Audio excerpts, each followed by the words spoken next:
ইহদিনাস সিরাতাল মুস্তাকিম সিরাতাল লাযিনা আনআমতা আলাইহিম। আল্লাহ আমাকে সিরাতাল মুস্তাকিম দাও, নিয়ামত প্রাপ্ত বান্দাদের পথ।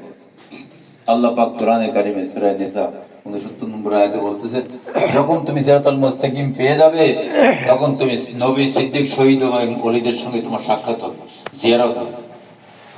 তো আমি যখন দুনিয়ায় আসছি, আল্লাহ পাক আমাকে মায়ের পেটে যখন বডি তৈরি করে রূহ তার ভিতরে ঢুকাই দিলেন, রুহের ভিতরে থাকে নফস বা আমি, ওই রুহের উপর ভর করে আসমানে আমরা চলাফেরা করতাম। রুহ একটা খাঁচা, ভিতরে পাখিটা হচ্ছে মূল জিনিস। তো পাখিটার নাম হচ্ছে খাঁচা। তার তো এই যে খাঁচা, এই খাঁচাটা আল্লাহ পাক কলবের গভীরে সপ্তম স্তরে সেট করে দিলেন। আশরাফুল মাখলুকাতের মর্যাদা সম্পন্ন লোকের যে স্থান, সম্মানিত স্থান, তার নাম হচ্ছে নাফসিল মাকাম। নাফসিল মাকামটা হচ্ছে 7 আসমানের উপরে। তো যেহেতু কলব মানুষের আসমানের আদলে সৃষ্টি করা, এই জন্য কলবের ভিতরে 7টা স্তর আছে। আসমান থেকে আর এক আসমানে যেতে 500 বছরের রাস্তা দূরত্ব।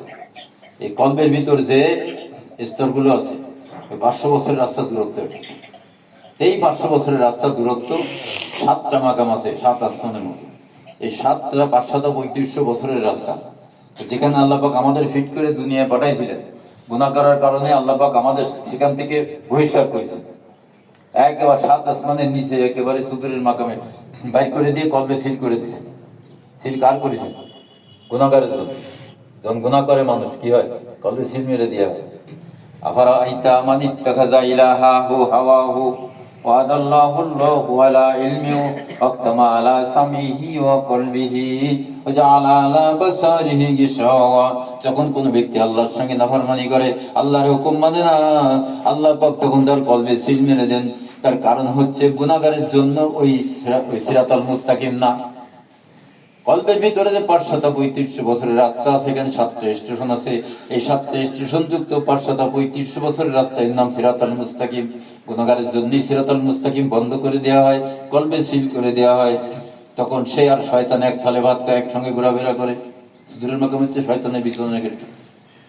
এই মাকামে শয়তানের অসহায় ঢুকায় পড়ে সে কিন্তু বিপদগামী হয়ে যায়। যখন সে বুঝতে পারে যে আমি তো আল্লাহর সঙ্গে নাফরমানি করে পড়েছি, আমার তো পরকাল আছে, হিসাব কিতাব দিতে হবে, জাহান্নামে যাওয়া লাগবে, তখন ভয়তে সে কি করে? নামাজ পড়া শুরু করে দেয়। তো আল্লাহ পাক বলতেছেন, যে ব্যক্তির কলবে আমি সিল মেরে দিয়েছি গুনার কারণে, ওই ব্যক্তির কলবের নাম হচ্ছে কলবেন মারিদ। সূরা তাওবা 125 নম্বর আয়াতে আল্লাহ বলতেছেন, ওয়া আম্মাল্লাযীনা ফি কুলুবিহিম মারাদুন, যাদের কলব মারিদ হয়ে গেছে, অসুস্থ হয়ে গেছে, ফাযাদাতুহুম রিজসান ইলা রিজসিহিম, সে যতই নেক আমল করুক না কেন সব গুনাহে পরিণত হয়। ওমাতু ওয়াহুম কাফিরুন, আর এই কলকে পবিত্র না করে নিয়ে যদি কেউ কবরে যায়, মৃত্যুবরণ করে, সে কাফির অবস্থায় মৃত্যুবরণ করলো। সারা জীবন নামাজ পড়লো কিন্তু মৃত্যু হলো কাফির অবস্থায়। সারা জীবন রোজা রাখলো, মৃত্যু হলো কাফির অবস্থায়। 10টা 15টা হজ করলো, মৃত্যু হলো কাফির অবস্থায়। কোটি কোটি টাকা যাকাত দিল, মৃত্যু হলো কাফির অবস্থায়। তাহলে আমলগুলো লাভ কি হলো? না বুঝে আমল করেছে। এই বুঝাই দিয়ে জন্য আল্লাহ পাক নবী রাসূল পাঠিয়েছেন দুনিয়ায়। নবী রাসূলরা কি করেছেন? এই পথগুলা মানুষদেরকে আবার পথের সন্ধান দিয়েছেন, তাদেরকে তওবা করে আবার সিরাতাল মুস্তাকিমে ঢুকাই দিয়েছেন। তখন তারা আমল করে আল্লাহর ওলি হয়ে গেছে। নবীরা বর্তমানে নায়েবে নবী আমাদের কাছে এই খবরটা পৌঁছান। তিনি সিরাতাল মুস্তাকিমের দিকে ডাকেন, সিরাতাল মুস্তাকিম দিয়ে আল্লাহ পর্যন্ত যেতে হয়। তো সিরাতাল মুস্তাকিম কলবের ভিতরে, বাইরের কোনো রাস্তা না। এই সিরাতাল মুস্তাকিমে যে ঢোকে নাই, তার আমল কবুল হয় না। যখন কোনো ব্যক্তি ঢুকিছে, সে বুঝবে কি করে? ইন্নামাল মুমিনুন, আল্লাহ পাক যার কলবের সিল কেটে দিয়ে কলবকে খুলে দিয়েছেন, নূর দান করেছেন, ওই ব্যক্তির নাম হচ্ছে মুমিন। ইমানের নূর আল্লাহ পাক আমানত সুখ দান করেন, আমানত গ্রহণকারীকে বলা হয় মুমিন। বিশ্বাসী মানে মুমিন, আল্লাহর দরবারে তা না। এটা আমাদের কাছে বিশ্বাস মানে ইমান। আল্লাহর কাছে ইমানদারকে ইন্নামাল মুমিনুন আল্লাযীনা ইযা যুকিরাল্লাহু ওয়াজিলাত কুলুবুহুম, সূরা আনফাল 2 নম্বরে। আমি যে ব্যক্তিকে ইমানের নূর দান করেছি আমানত স্বরূপ, ওই ব্যক্তি হচ্ছে প্রকৃত ইমানদার। সে যখন তার কলবে খেয়াল করে আল্লাহর নাম স্মরণ করবে, তার কলব আল্লাহ আল্লাহ জিকির করবে, দুলতে থাকবে, মানে তার কলব জিন্দা। তাই তার কলব এখন মারিদ নাই, কলব পবিত্র হয়েছে। এই ব্যক্তি আমল করলে সামনে এগোতে পারবে।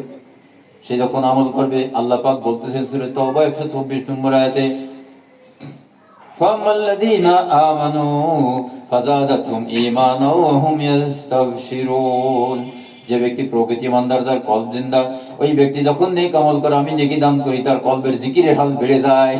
ইমানের নূরের সঙ্গে নেকির নূর যোগ হয়ে ইমানকে বাড়িয়ে দেয়, সে বুঝতে পারে এবং খুশি হয়, কলবের জিকিরের হাল বেড়ে যায়। কিছুক্ষণ আমল করলে বাড়ে না? কেন বাড়ে? ওই আমল করলে যে নেকির নূর আসে, নূর ওই আমার যে নূরটা আছে ভিতরে, ওর সঙ্গে যোগ হলে পাওয়ার বেড়ে যায়। একটা জ্বলন্ত মোহের ভিতরে একটা জ্বলন্ত মোম ঢুকানো হয়, আলোর পরিমাণ বাড়ে না? তাপও বাড়ে। তো এই নূরের সঙ্গে নূর মেশলে পাওয়ার বাড়তেই হবে, বাড়বেই। এই আমল করতে করতে মানুষের কল ভর্তি হয়, বডি ভর্তি হয়, সৃষ্টি জগতে ছড়ায় পড়ে, সারা দুনিয়া ভরে যায়। ওই নূরের ভিতরে মদিনা রসুলকে ঘরে বসে দেখা যায়, ওই নূরের মধ্যে। ওই নূর কোনো বেড়া মানে না, সূক্ষ্ম নূর তো, বেড়া ফুট হয়ে চলে যায়। আর এই দুনিয়ার লাইট ওই পর্দার আড়ালে যেতে পারে না, পর্দায় আটকে যায়। কিন্তু আল্লাহর নূর পর্দা মানে না। মুসা আলাইহিস সালামকে যখন আল্লাহ পাক তাতাজি দেখাইছিলেন, সুইল আগা কতটুকু, ওই যে একটা ফুটো করলে তো বোঝাও যায় না একটা ফুটো আছে, ওর ভিতর দিয়ে চিকন ভাবে একটা নূর এসে তুর ভাড়া করেছিল। ওনার সঙ্গী সাথী 40 জন সঙ্গী সাথী নিয়ে উনি গেছিলেন আল্লাহর কাছে কালাম আনতে, কিতাব আনতে। 40 জন জায়গায় মারা গেছে। মুসা আলাইহিস সালাম বেহুশ হয়ে 15 দিন। যখন হুশ হয়েছে তখন আল্লাহ জিজ্ঞেস করতেছে, ও মুসা, দেখিস আমাকে? আল্লাহ, কি একটু নূর দেখলাম, কিন্তু আমি তো আর বলতে পারিনি। তো মুসা, এবার নিষেধ করেছিলাম, তুমি দেখতে পাবা না, এখন দেখার সিস্টেম আছে। সূর্য গ্রহণ যদি খালি চোখে থাকে, তো এদিক তাকালে কিছু দেখতে পাবে না। যদি এক্সরে প্লেটারটা ওই ভোট দিয়ে দেখে, কালো চশমা দিয়ে দেখে, তাহলে দেখতে পাবে, তার চোখের ক্ষতি হবে না। এরকম ব্যাপার। তা এরকম কেউ যদি মসজিদকে পরিক্টার হিসেবে ব্যবহার করে, তখন সে জ্বলে ঘুরিয়ে যাবে না। তার কারণে নূরগুলো এইভাবে ফিল্টার হয়ে হয়ে তার কাছে আসে। সরাসরি তাতালি পড়লে ওই অবস্থা হবে। মুসা আলাইহিস সালামকে আল্লাহ বলতেছেন, তোমার সঙ্গী সাথীরা সব মারা গেছে, তুমি মারা যাচ্ছে, আমি তোমাকে ইবাদত করেছি, এই জন্য তুমি মরো। কি তাতালি! এরপরে আল্লাহ পাক বলছেন, মুসা, চাদর পেছায় যাও, খালি গায়ে যায় না, যে তোমার দেখবে সে অন্ধ হয়ে যাবে। তো আল্লাহর হুকুম, উনি কম্বল পেছাই একবার শরীর ডাকিয়ে ঘুমটা দিয়ে বাড়ি যাচ্ছে। ওইভাবে বাড়ি গেছে। বাড়ি যাওয়ার পরে এখন সফুরা আলাইহিস সালাম ওনার স্ত্রী, তুমি বলছে তোমার এই অবস্থা কেন, ডেকে ঢুকেছো কেন? তোকে আল্লাহ পাক নিষেধ করেছে, আমার বডি গার্ডও দেখাতে নিষেধ করেছে, সে কানা হয়ে যাবে, অন্ধ হয়ে যাবে, অন্ধ হয়ে যাবে। তোমার বডিতে কি আল্লাহ দিয়ে দিচ্ছে, আমার দেখতে হবে। তুমি অন্ধ হয়ে গেলে তো সংসার করবা কি করে? আমি এক সপ্তাহে দেখবানি, এক সপ্তাহে ধরে আর এক সপ্তাহে দেখিছে, এই চাদর খুলিছে, সে আগ গেছে, দু সপ্তাহে দেখা হয়ে গেছে, এখন দু চোখ অন্ধ হয়ে গেছে। কিন্তু সংসার তো বুট, তো সে দেখ করে আল্লাহর কাছে কাঁদে, আল্লাহ, ও তো ভুল করে বেড়েছেন, কি করবা? ও চোখ ফিরে দাও, তাহলে তো আমার সংসারও চলে গেল। বুঝা বলেছিলাম না তোকে, আমি তো তারে বলেছি, কিন্তু সে তো না হলো বান্দা, না দেখে ছাড়বে না, কি করবো? এখন তার তো দু হাত ছুটে গেছে, যে আল্লাহর ঘরে মতবাড়ি করো, ধরা খাইছে। তারপরে মুসা আলাইহিস সালামের দুয়ার বরকতে আল্লাহ পাক চোখ আবার ফিরে দিয়েছে। আল্লাহর নূরের তাজাল্লি সরাসরি কোনো মানুষ দেখতে পারবে। মুর্শিদের ভিতরে ঢুকতে হবে, মুর্শিদের ভিতরে ঢুকলে মারে পথের জগৎ দেখা যাবে মুর্শিদের নূরে। আজকে সকালে একজন বলতেছে যে হুজুর, আগে তো মৃত্যুর ভয় করতাম, এখন মৃত্যুকে, কবরকে আমার এখানে ভয় করে না। এই কেন? কবরে আজাব হয় আপনি জানেন না? আপনি নিজে তো দেখেছেন, তো বলি কি এখন কেমন জন্য ভয় করে না? ভয় করে না এখন বলতে পারবে? তোকে তা তো যায়নি, ভয় করে না তাই জানি। আমি বললাম যে আপনি তো বাড়ি গ্রামে, আপনার এক বান্ধবী বলতেছে কি চল নির্ধারণ একটু এসে যাই, খুলনা যাই, বেড়ে আসবেন। না, আমি কোনোদিন যাইনি, আমি নৌকে উঠতে পারিনি, বাউ কাপে, তারপরে আমি ওভাবে কোনো জায়গায় চিনি না, কোন গাড়ির তলে করে মরবানি বলে, আমি তো রাত ধরে নিয়ে যাবো, তুই আমার সাথে তাই হাত ধরে নিয়ে আইসে, আইনি তার বান্ধবীর বাসায় বেড়াতে নিয়ে গেছে, আর এক জায়গায় নিয়ে গেছে, একটু পার্কে ঘুরেছে, ঘুরে তারপরে বাড়ি গেছে।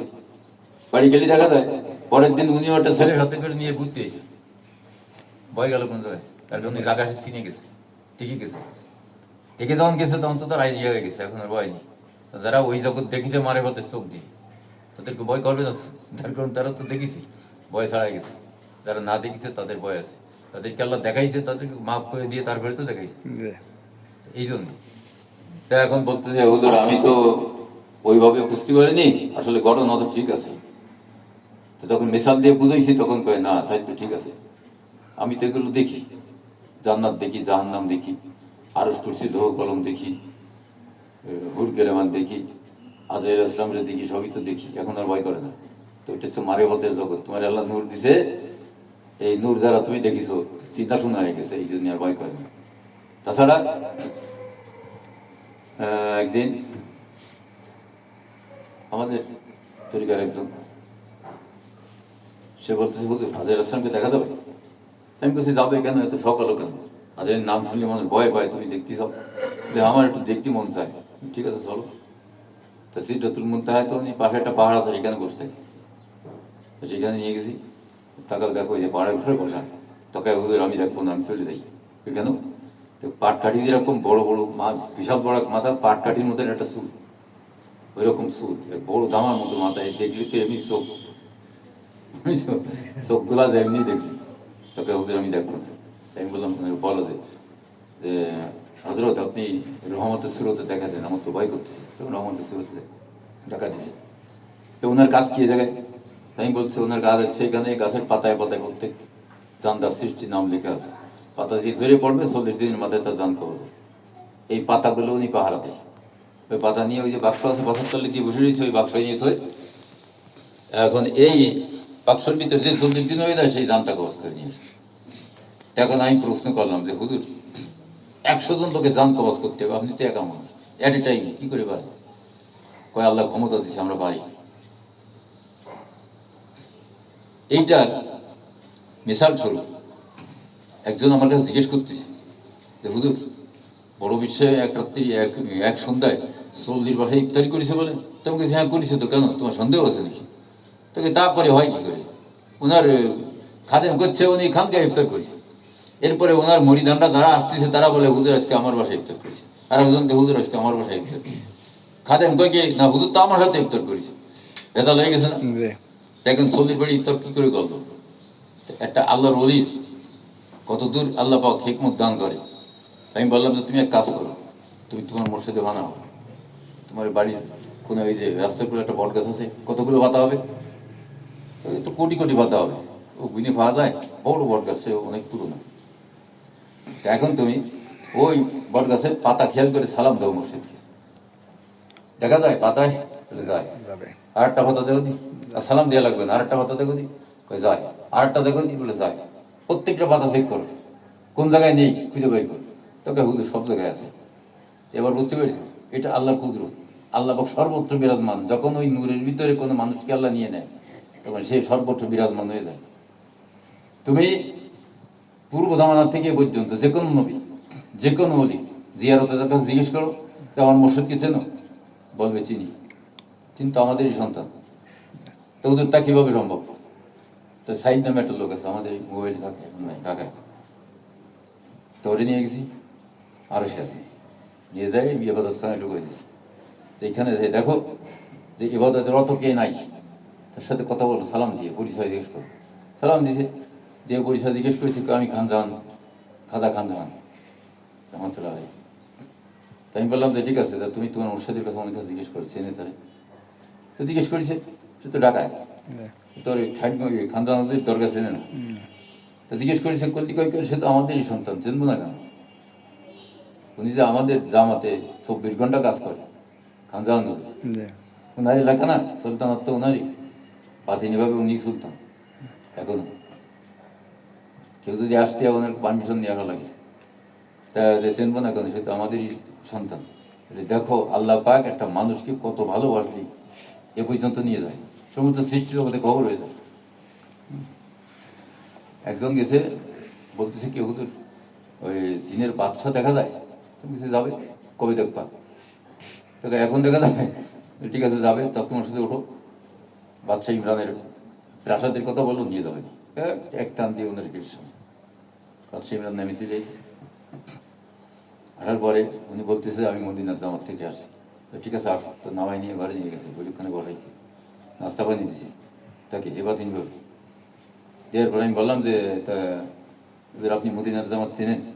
হ্যাঁ চিনি, অনেক লোক আছে আমাদের এলাকার ভিতরে, বিভিন্ন মসজিদই আছে মদিনার জামাতের বা গ্রহণ করা করে। আমার হুজুরে চেনেন? বলে চিনি, আমি তো প্রায় সময় তার কাছে যাই।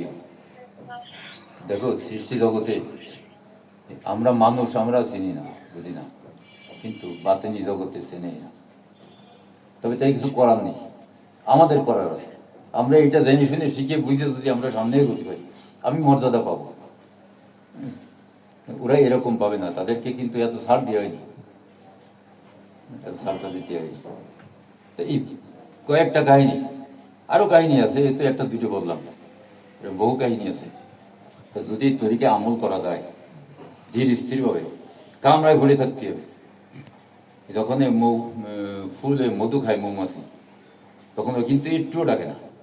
এর আগে কি করে, তখন খোঁজে, তখন প্যায়া প্যায়া করে ওড়ে আর খোঁজে, যেই মধু পেয়ে দেয় আর ডাকে না, তখন একবার হুল ফুটে দিয়ে চুপ করে মধু খেতে থাকে। মোরা কাটবা ঠিক ওই রকম, যখন তুমি মোরাকাবায় ঢুকবা, একবার কোনো খেয়াল না, একবার কানেকশন লাগাই দিবে ওই মোর্শেদের সাথে, লাগাই দিয়ে বা তোমার ফয়েজ আসতে থাকবে ওই মধুর মতো। এইভাবে যদি কেউ আমল করে, এক ধ্যান এক খেয়ালে, বলছি তো হবে না। মদিনার জামাত যেহেতু ওর শান্তার জামাত, আমিও জানতাম না, তার কারণ আমি আগে শুনিনি তো কারো কাছে। কারণ বাস্তবে দেখা যাচ্ছে যারা ঢুকিছে হয়তো তারা বলিনি, আমি তো গোপন রাখি না কিছু, কারণ আমার লোকজন জানুক, তারা পেয়ে যাক, সবাই পেয়ে যাক। আল্লাহর নবী রিসালাতের দাওয়াতকে আটকায় রাখেননি, বুঝাই দিচ্ছে, ঘরে ঘরে, পাহাড়ে জঙ্গলে, ঘরে ঘরে, পথে পথে যাই উনি দাওয়াতি কাজ করছে।